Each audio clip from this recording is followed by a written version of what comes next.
Poke the Bear is brought to you by PrizePicks. And welcome into Poke the Bear, episode 328, part of the CLNS Media Network. This show is brought to you by PrizePicks, North America's #1 daily fantasy sports app. Download today and use code CLNS to get $50 when you play just $5. PrizePicks, run your game. My name is Conor Ryan, and once again, we are joined by the esteemed, the ever-knowledgeable Ty Anderson of 98.5 The Sports. I'm Ty. How you doing?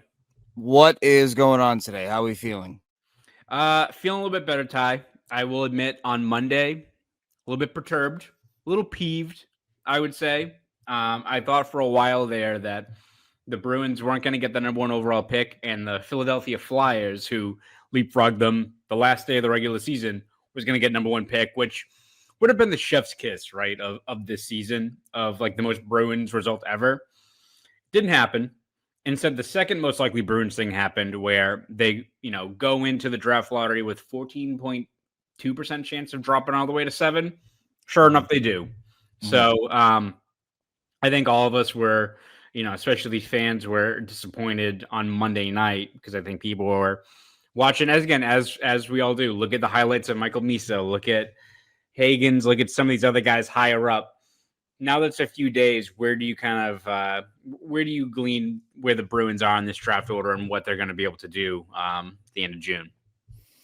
Yeah, I think it's very crybaby of us to complain about the 7th overall pick. Yet at the same time, I think it's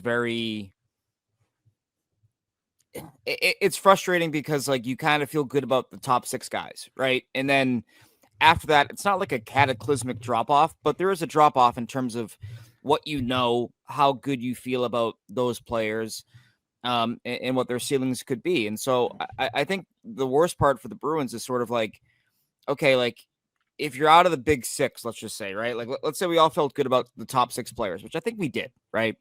You're now kind of in that range where you're trusting the Bruins to be left to their own devices and to pick the right player. That has not been their strong suit over this front office's tenure. Like it's seemingly always blown up in their face where you think they're making the right call, and then the player taken right after that player is one popping off, right? And so you worry about that, I think, naturally. But I can't sit here and get overly upset about the 7th overall pick because that's better than any of us thought it would be, back in September. But so it's like you see both sides of it, right? It's just like, what do you do with that pick, and how Bruins do you get with it in terms of how you think about that pick, and are you the smartest guys in the room, and what do you do and where do you go? And so I think that's the biggest thing that fans are frustrated about, is because you felt pretty good at 5 or 6. The lower you got, the more you're like, oh, they could Bruins this and really kind of get trapped in their own head. And so I think that's what you got to see between now and June 27th. Like, you have to watch for that and see how it all plays out. Yeah, it's almost like, I agree. I think the main takeaway is you look at who's going to be available at that point in the draft. I think the Bruins are going to get a good player, right? Like, who is it going to be? Is it someone that is a top-line franchise stalwart?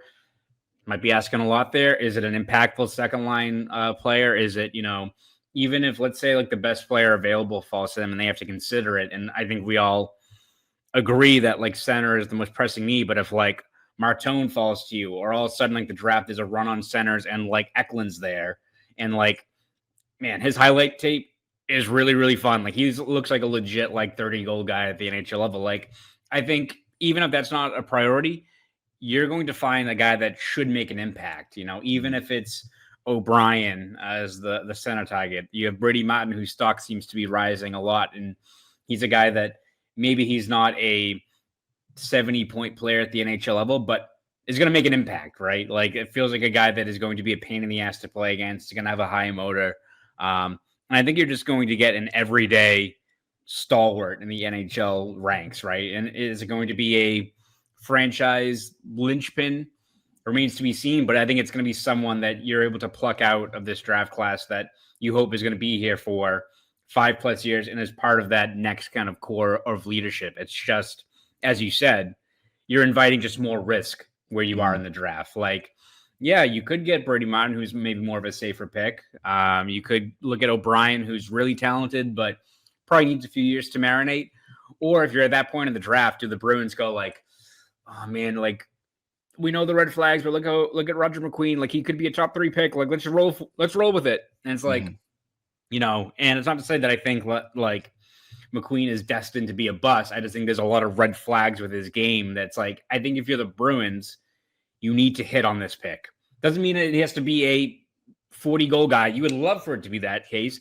It needs to be an everyday NHL guy, which is also why you wonder if they look at someone like Brady Martin or someone like that, or you hope that Desnoyers drops to them, which I don't think is going to happen. But you wonder if they are looking at more of the safer option there as opposed to someone like McQueen, when you just can't for what this year has been, you can't have it be a player that is toiling in the AHL 4 years from now, or a guy that goes back to junior, gets hurt, or all of a sudden his play regresses. You can't have that. You need to hit on this pick. Yeah, I mean, this is I think we'd probably agree. This is the highest that Don Sweeney is going to be allowed to pick for the Boston Bruins. If they are in this spot again next year, different GM, probably different president too. I think it's easy to sit here and say that you hope that the Bruins are able to do this and do that. Ownership is not going to let them be a lottery team again next year. I just don't see that happening. So to your point, like you can't miss on this pick, because if you're still the GM and if you're still the president, like this is it. This is high as you are going to be allowed to go in terms of the top pick you're going to get without someone losing their job. And when you fire 3 coaches and you're probably going to have a make a change from Joe Sacco, like the expectation is that you're going to be a contender, a legit contender. And so you're not going to be picking in the top 10 for 3 or 4 years in a row with the same front office. And so, yeah, to that point, like you have to hit on it. And I think that, the Bruins have kind of acknowledged that. Don Sweeney has acknowledged that they cannot mess this pick up. And he acknowledged the pressure of that too. He said, like, there's more pressure when you're picking this high, but you have to welcome that because this is a pick that you don't want to be making regularly and you don't want to miss on it. So, I mean, it's almost double their highest pick. Like, that's kind of wild that their previous high was just Jake Zaboral, who was 13th overall. That was Don Sweeney's first draft pick ever. They haven't been that high since then. So you really have to, it's so simple. I know we're speaking so simply here, but like, you can't get like a third line 40-point ceiling type. You have to get as high as you possibly can with this pick. And that's what you worry about, because they just haven't been good at identifying that kind of talent. They really haven't. Yeah. And so again, you look at just where the draft board was 2 weeks ago, you look where it is now. I'm sure it's going to change a whole lot more before we get to the end of June. People thought Brady Martin a month ago was going to be a 15th, like in that range. Now, like, people think he's a legit top 10 pick. I think there was a new mock draft from The Athletic that had Brady Martin going to the Flyers before at 6, before the Bruins were on the clock at number 7. So knowing that this take is probably going to age quite a bit before we get to the end of June, when you look at this draft right now, where the Bruins are going to be at, who do you hope is going to be there? Who do you hope they target? Who are some names that you think Bruins fans should be keeping tabs on and start looking at their YouTube highlight reels between now and the next month or so? Yeah, I mean, besides Brady Martin, I just think Jake O'Brien is their guy. You read every scouting report, you watch every video. It just seems like a Bruins kind of guy, 6'2". Every scouting report lauds his two-way play. And he put up some points too. He had what, 98 points in the OHA. 98 points, yeah. So like that's not like he's purely a two-way guy who only put up 45 points and you're looking at him going, oh cool, another Elias Lindholm. Like no, like he's a guy that should put up points in the NHL level, but I do think that he speaks to like what kind of their core philosophies as a franchise. He's got some size to him too. Again, 6'2", like I mentioned. He's got to add probably 30 pounds though. You'd say between now and when 168, I think is what his weight is right now. He's got to be at 200 probably. Maybe you can get away with 190. But that's who I would think. The guy that I don't think that they should draft, and I to your point, like I love the highlight film. I love watching him. Is Victor Eklund. Like we've been here, right? We've been here when they draft the undersized winger who weighs 155 pounds or whatever he's listed at, and they spend 4 years trying to make that guy something he's not. right? And then they're like, why won't this guy beat this kind of player? It's like, well, he never was. Never was. So what are you doing? Why are you trying to do that? So that's a guy that, like, I would like it, but I'd be out on it from the standpoint of I don't think the Bruins would know what to do with that kind of talent. I just feel like it's so outside of their wheelhouse in terms of what they're used to drafting and developing that they wouldn't know what to do with that player. And so that's where I stand on that one. You know, like I think it's Martin. I think it's O'Brien. If Desnoyers falls to them, I think it's him. Like, I think that's where they're going. They're going with a player like that fits their Bruins mold, right? For better or worse, that's they're gonna say, well, we got to be comfortable here. You just got to hope that your comfort is higher than a third liner. That's what you have to hope for. Yeah, which is also like frustrating in terms of at Eklund, right? Because let's say there is a run on centers, right? And Martin goes and a few of these other guys aren't available. And it's like, all right, if you're the Bruins and you're stuck between like Roger McQueen and Eklund, I'd rather just take Eklund because I think he's like, the tape is so damn good on this guy. Like, he's so good at entries, all these things. But to your point, like, I think for the Bruins, yes, center is the top priority, but also just this team needs skill. They need like talent. They need just to add that capability to their lineup.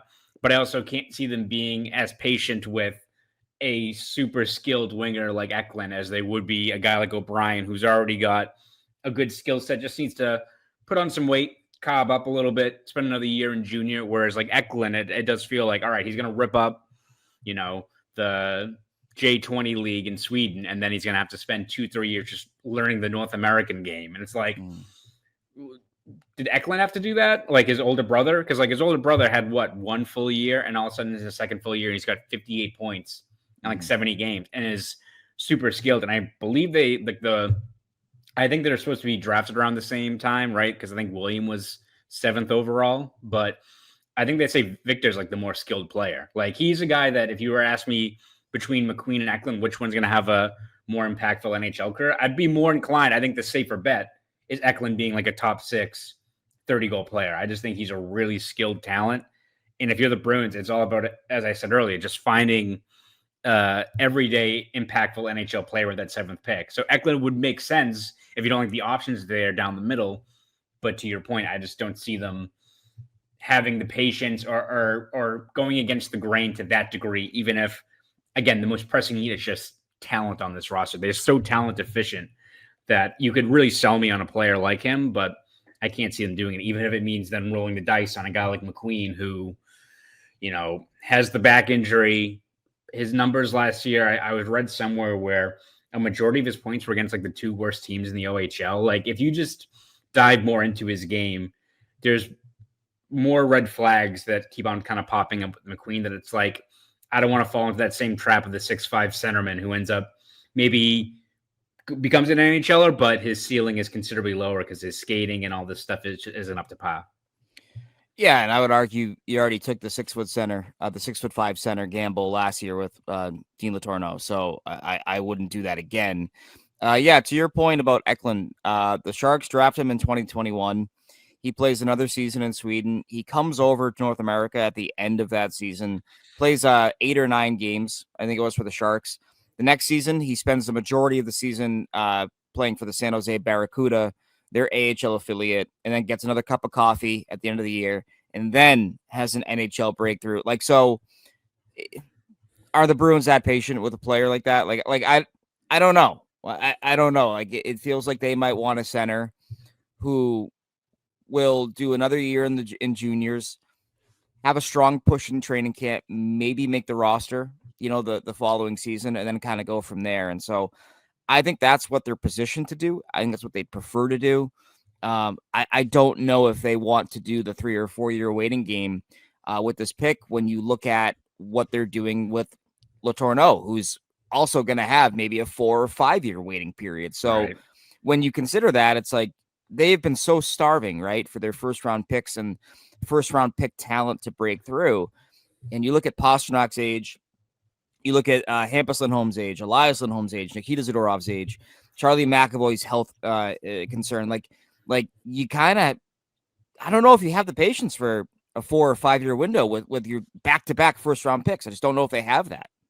Yeah. And also, you never know too, right? The way the draft is set up, it happens every single year where a team gets infatuated with one player and they have a pressing need somewhere, and all of a sudden you've got, does someone target like Maratka, the 6'5" right shot D earlier, or Jackson Smith is the left shot D? Like, does someone like that go higher? Does someone like Utah, who's operating with house money, do they all of a sudden fall in love with a guy like Eklund? Does that push a guy like Desnoyers or Frundell further down the lineup? Which I think that makes life easier for you if you're the Bruins, right? If all of a sudden Desnoyers or Frundell are there, yes, please, we'll take them. Also considering that I think it's more likely than not that the Flyers are going to take a center as well. So you do have to pay the price there. They're going to pluck, I think, another guy in the same kind of pool of talent you're looking at. But I don't know, like, you hope that one of those guys like Frundell or Desnoyers drop, but my gut is telling me that, like, I really, really like O'Brien. I feel like they're going to take Brady Martin if he's there. I feel like his stock is rising, and I think that's also probably easing the narrative. Whereas, like, I posted something on Martin like a few days ago, and people were like, "Oh, Bruins reaching again." I'm like, no, he is going to be a top 10 pick, I think, but it just feels like more of their comfort zone, and also a guy that I think, to your point, you could see him making an impact by the end of next year or the year after that, right? It feels like a guy that's got a translatable NHL game, but again, what is the ceiling there? Is he a second line 55, 65 point guy that is a wrecking ball, or is he more of a really good 3C? Like, I think that has to play into what exactly the plan is there. Yeah, you look at the history, right? The recent history of seventh overall picks. You have Dylan Cousins, you have Mark Scheifele, and I'm keeping this to forwards, not D, because you got some good D that have been taken there overall as well. But yeah, you have Clayton Keller, you have Dylan Cousins, you have Mark Scheifele, you have Nazem Kadri. So if you apply those kind of comparisons, right? Like, it'd be great to get a Mark Scheifele, right? A top line center who fits with your top wing, and now you're set forever. It's more likely you're going to get a second line kind of driver. So that's what I'm aiming for. I would like a second line driver who you can slot behind your top line, and you know what you're getting. 60, 65 points, that'd be great. I think that's where you're going to aim. I think in terms of the ceiling and the player type that you're getting. Like Jake DeBrusk was always what, your fourth or fifth best forward on most of your Bruins teams, I would say, probably. It would vary based on, how his own season was going. But I think with this pick, you want to draft your third best forward, your second best forward, ultimately, depending on what you do in free agency and trades and all that. Like, if you're getting a guy who is your third or fourth best forward every night, like, that's like in the franchise pillar, so to speak, assuming David Pastrnak is the one, and assuming they go out and they add more talent on the open market. Like, okay, if I'm getting a guy that projects as my third or fourth best player up front, I'm okay with that. That's kind of, I think, what you should be realistically hoping for as a Bruins fan. Yeah, absolutely. So, and again, I think they should be in the range, even if it's a little bit more risky to add an impact player. So we'll have plenty more to talk about, again, over the next 6-7 weeks. As again, we got a ways to go, right? Or not 6-7 weeks. My math doesn't work. End of June. We got some time to go before they actually get to the draft. So, I think you're right. I think it's like 6 weeks. Yes. Okay. Exactly. I didn't go to college. I didn't study any math or anything like that. So it hurts my brain just a little bit, Ty. Mm-hmm. But we'll see kind of how things do play out. Plenty more to talk about, but we'll talk a little bit more about the Bruins' plans at the end of June. But before we do that, let's take another quick break. Hear from our good friends over at PrizePicks. The basketball playoffs are here, and the action is heating up on PrizePicks, the best place to cash in on your favorite sports.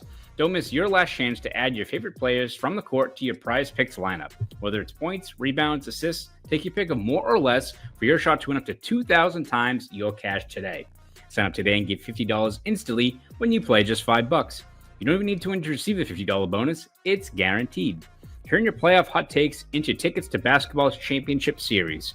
Starting with the play-in round, every lineup you make on PrizePicks will enter you into the Takes Two ticket sweepstakes, where you can get you and a +1 a VIP trip to the ship. PrizePicks also has a ton of promos, including Taco Tuesday. Every Tuesday, PrizePicks will discount several projections on the board, usually by 15% to 25%.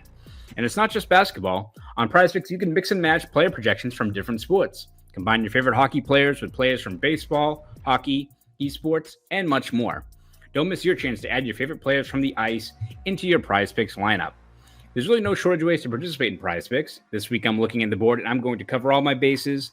I've got Connor McDavid for more than 1 goal and Jason Tatum, please, for more than 5 3-pointers. Please, Jason. So download the PrizePicks app today and use code CLNS to get $50 instantly after you play your first $5 lineup. That's code CLNS on the PrizePicks app to get $50 instantly after you play your first $5 lineup.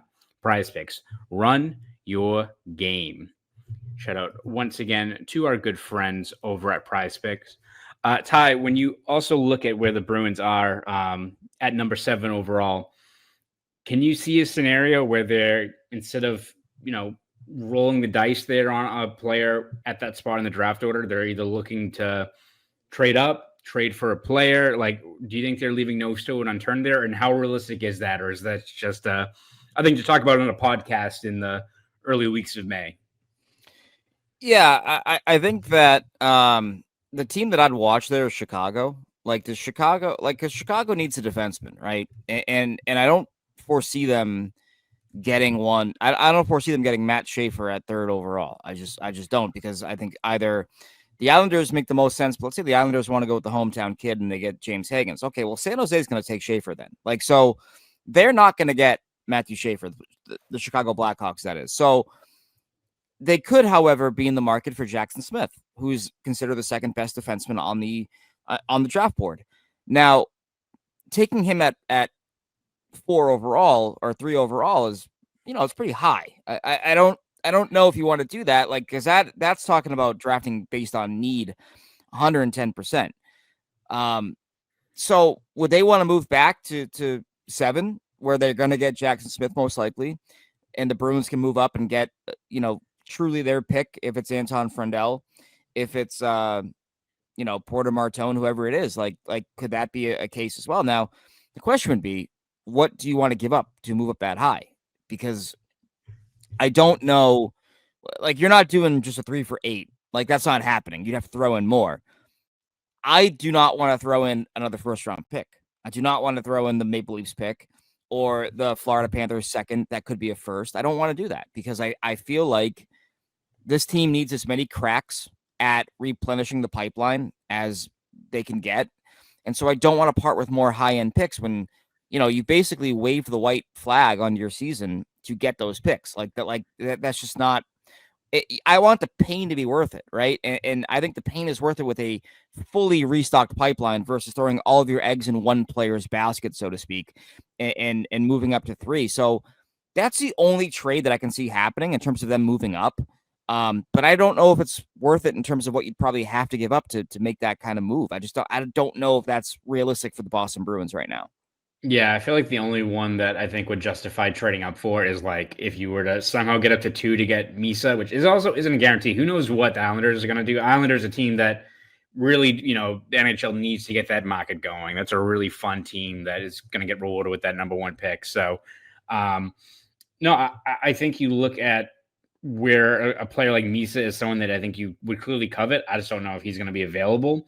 So you could convince me if there was a price to be had for that number 2 pick where you can get someone like him, I'd listen. But to your point, moving up to 3, 4, if Utah wants to trade down or something like that, I can't see whoever you're trading up for moving the needle enough that it's almost would you rather move up to, let's say, 4 and get Frundell, or would you rather stay at 7, take O'Brien, Brady Mott, someone, and then also keep all your picks? I'd rather you come out with one of Brady Mott, and then you keep your 2 second-round picks, and it's Carter Amico and LJ Mooney or someone like that, a skilled winger, a big right shot D, and your sentiment of the future, you hope, as opposed to we just like Frundell so badly that we're going to give up draft capital to do it. I think right now it's all about, to your point, you paid a price for how bad this year is of replenishing your pipeline with draft capital. Now it's time to use those picks to add multiple guys and give yourself as many swings as possible to bring in impact players. Not every guy you're going to have is going to hit, but the more chances you have, right, the more of is Toronto's 2026 first going to be a top pick? Most likely not.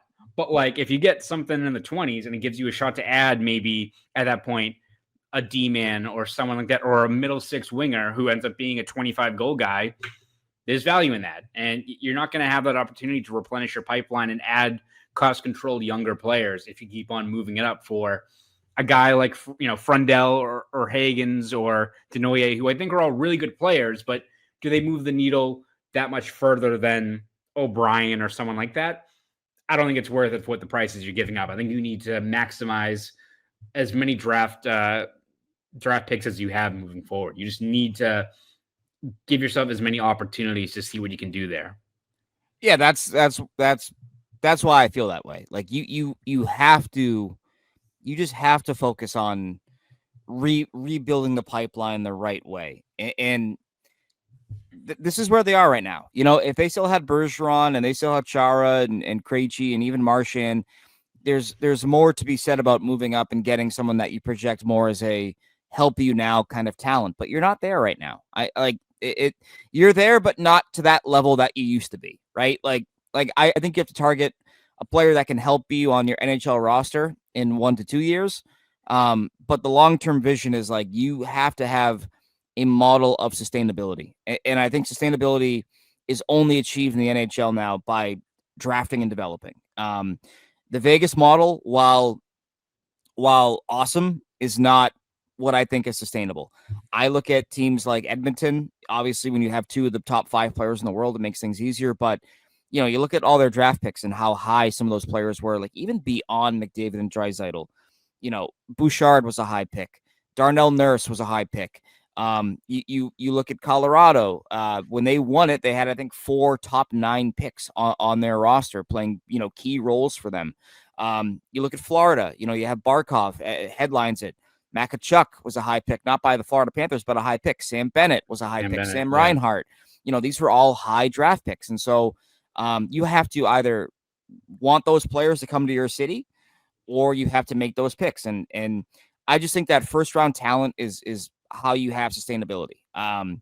You can say to hell with picks and trade them all and be like Vegas, but we have to acknowledge that they were kind of born on third base, in terms of how they were able to build their team and how stupid teams were when they came to that first expansion draft versus their second expansion draft.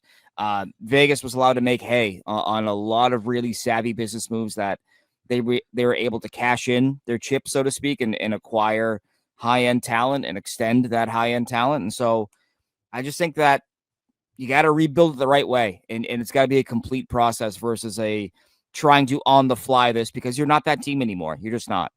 Yeah, no, exactly. And yeah, you look at where Vegas was and how they're able to build that roster compared to like a few years down the road where it's like, hey, Seattle Kraken, get ready to watch the most boring fucking roster ever because everyone was savvy to what they were doing. Also, Ron Francis is not a good GM, but now team president, by the way, which again, I think it's bad. If Bruins fans are not happy with the front office there, I don't know what the hell's going on with Seattle. Again, I can't get through one podcast without ripping the Seattle Kraken for being the most mid-team ever, but I digress. Ty, you look at, especially I guess this can tie into Vegas and roster construction, but Misha Donskov is a popular name in terms of the Bruins coaching candidates. Don Sweeney says that the team is still waiting to interview a few candidates for their head coaching job, starting Zoom interviews pretty shortly, then progressing into in-person interviews, but said they're still waiting on a few guys who are still in the playoffs. A lot of people, I think, draw the conclusion that Donskov's one of those guys. Do you view him as someone that could be a front runner, or are there other guys that we're not paying attention to that you also think are in that mix that they're still kind of waiting out on and maybe waiting for this initial coaching feeding frenzy to kind of quiet down as they try to find their guys that they want to bring in? Yeah, I think Donskov is probably, out of that grouping, probably the most obvious candidate, especially because he was on Team Canada's staff during the Four Nations face-off. I would also include Mitch Love, who is one of Spencer Carberry's assistants down in Washington, was a head coach and for the Calgary minor league team, both in Stockton, and then I think Calgary is where they played. They're like San Jose. Their minor league team is also called playing the same rink, even smaller, crappier locker room. Yeah, somehow, some way. It's just like it's an actual closet. They got to change one by one. I would include him in that. category as well, I would imagine. Just again, he has head coaching experience, and now he has NHL experience as an assistant. So I would think there as well. But yeah, I think that it's going to be telling here where they go with their hire, and what it means for what their immediate future is. If like I've said it before, I think on this podcast that like I think you want to try to have longevity with this hire. You don't want it to be a guy that you're blowing out in 3 years and then starting all over again, which makes me think they're going to lean younger. It makes me think they're going to lean with somebody who's probably more patient or can bring younger players along, which is why I think Love or Donskov is kind of the way to go. But the other name that's been kicking around now recently, especially out of Vancouver, has been Rick Tocchet. So I think that's so telling, right? Like where you go. Like if you hire Rick Tocchet, you're thinking smaller window, we're ready to go, let's go. And but if you go with one of those other guys, like you're thinking, okay, we're gonna have like our version of Brad Stevens or Joe Mazzulla, where like we believe in the long-term vision, the long-term, ethos or philosophy of this guy. Yeah, they're gonna be like the Celtics. The Bruins are just gonna keep on like firing shots from the blue line till it. I'm okay with that. Yeah, honestly, yeah, we crap on Joe Mazzulla, but honestly, the Bruins need to take more shots from the point and make some offense that way. But no, it's kind of crazy when you look at. I think we all know like the Bruins are planning to be aggressive this offseason. They ideally want to be back in the playoff picture, or at the very least, steering the ship in the right direction, feeling like they're playing meaningful hockey in March and April again. But to your point, like it feels like we're going to get a lot more clarity as to where they're auditing, where they're assessing where this team is right now based on who they hire. Because as you said, Tocchett's kind of, hey, we're getting right back at it. We think this is a guy that's going to, rattle some cages, get us playing to the level we need to play at and get right back and being a competitive team. And whereas to your point, like if it's someone like Love or Donskov, which I think are also really good hires, it's, hey, we got this innovative younger voice in the room that can build with our team, and we think we can turn things around. Like we're feeling good at where we are, but let's say we miss the playoffs by a couple of points, but we're playing competitive hockey and our younger players are doing well with our young coach in place. All right, we're on the right track, right? Whereas I think if it's Rick Tocchet and you miss the playoffs, you're like, what the fuck's going on here, right? I think it kind of changes just your overall outlook as to how the team is viewing things, and I think that's going to be really telling as to which path they think is the right way and also which one is more rewarding for them. Because I feel like you want to be back in the playoffs, but is it better to play the long game with a younger coach as opposed to someone like Tocchet? Yeah, I think with Tocchet, I think you'd have to get noticeably faster on the wing. Like I just think his system, his structure, like when Vancouver's at their best, like their wingers are winning a lot of battles. They're using their speed. They're like that's something that I watched a ton of Vancouver hockey a year ago. Like I don't know why they became one of my West Coast teams. It was like LA and Vancouver. I was watching like every night when I'd get home and want a game on at like 10 p.m. Better than Seattle.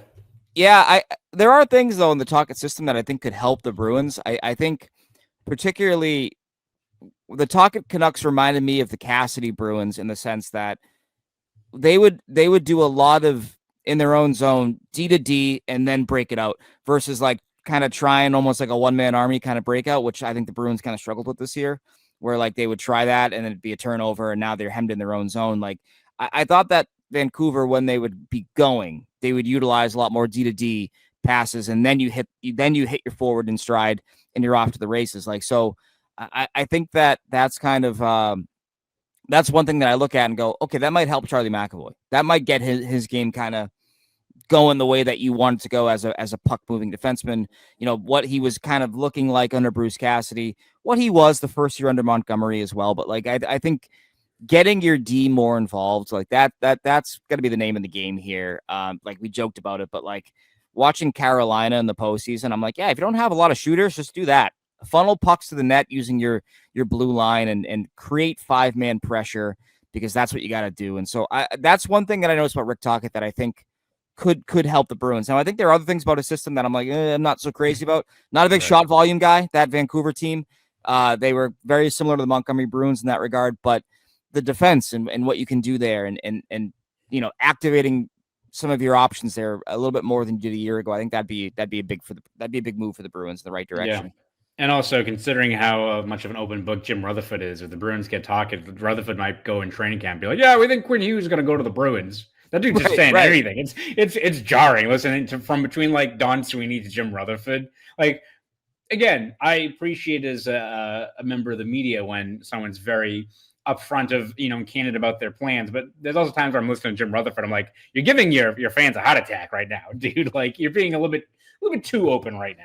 He's like a grandfather that knows he's like dying in 3 years, and he's just gonna tell everyone. He's just gonna tell everyone what he thinks. Doesn't matter. What are you gonna do? Yeah. I'm dying anyways. It's kind of what it feels like. Exactly. So yeah, we will see what happens there with the Bruins and who they end up targeting. Still got a long way to go. Ty, before we let you go, where can we read all your stuff? Where can we hear you on some podcasts? All that stuff. He's 76 years old. No wonder he's like that. Nevertheless, I just had to Google it because I was curious. 76. Yeah. My God.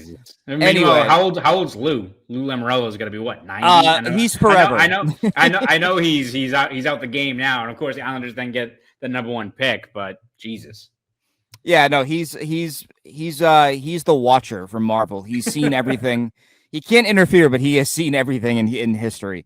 I think Lou is 80. I believe. Anyways, you can find me at 985sportshub.com. You can also find me on the 985 Sports Hub.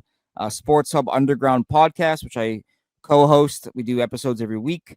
So that's where you can find me. Social media, just search my name. You'll find me. You'll find me somewhere against my better judgment. So that's me. How about yourself? Yeah, you can read my stuff over at Boston.com and the Boston Globe. I've covered every step of the way this Bruins off season between the draft, free agency, trades, all that good stuff. You can also find me on Twitter, X, whatever you want to call it, at Conor Ryan _93. Ty, thank you once again for talking hockey with us. This was episode 328 of Poke the Bear. You fans have a great rest of your week.